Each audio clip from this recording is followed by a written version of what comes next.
Bonjour à tous, heureux de vous retrouver pour cette nouvelle quotidienne Quintet Flash, direction ce samedi les Prolonges d'Anguin à l'occasion du prix de l'Esplanade.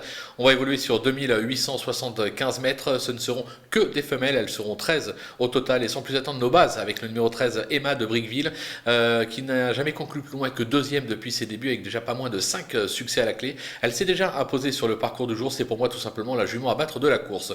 L'As Histoire Moderne qui ne s'est pas plu sur l'herbe le dernier coup, elle possède un brin de classe.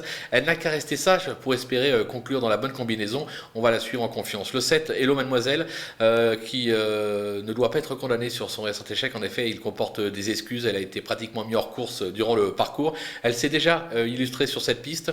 Elle est dotée de beaucoup de tenues. Moi, j'en escompte un total rachat. Les opposantes avec le 5, Atta Josselin, qui retrouve la piste de son dernier succès. Maintenant, elle reste très délicate. Pas moins de 6 disqualifications au cours de ces 10 dernières tentatives. Toutefois, là encore, si elle reste au trot, elle est capable même de jouer la gagne, raison pour laquelle je m'en méfie. Le 10, Arena Dream, qui se montre plutôt régulière dans l'ensemble. Elle est capable d'aller devant comme d'attendre.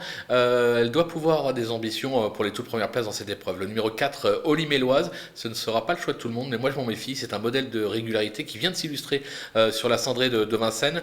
Elle sera encore mieux à Anguin. Son entraîneur y compte un petit peu. Moi, je m'en méfie. Le coup de poker, ce sera le 3 Houle de Rivière qui vient d'aligner une victoire et 8 accessites au cours de ses 10 dernières tentatives. Elle se plaît sur cette piste. Si elle parvient à trouver un bon dos durant le parcours, elle est capable de finir très vite et de venir brouiller les cartes, raison pour laquelle je l'ai placée dans le coup de poker.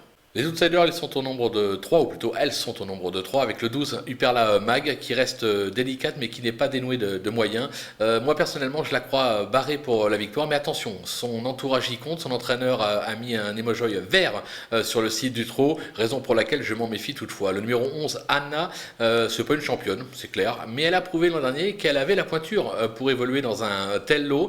Elle va être à l'aise sur cette piste. Si vous avez la place, vous la glissez également. Le numéro 8, Aradiba, très performante en début de carrière, elle a depuis perdu un peu de sa superbe. Alors certes, elle vient de refaire parler d'elle sur la piste de Cabourg, mais moi j'ai encore besoin qu'elle me rassure. Alors je ne l'ai pas totalement éliminée, mais personnellement j'y crois pas plus que ça.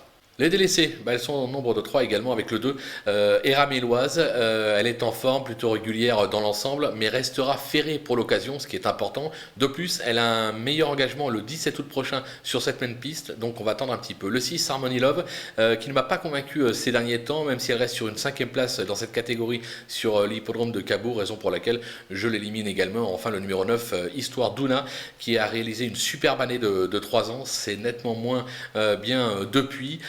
Mais elle fait bien en gain. Mais bon, moi, je suis pas convaincu et de toute façon, il faut faire des choix. On peut pas toutes les garder. Raison pour laquelle je l'écarte également de ma sélection. Voilà, on a fait le tour. On va se quitter justement avec ma sélection et surtout mes conseils de jeu. À vous de jouer.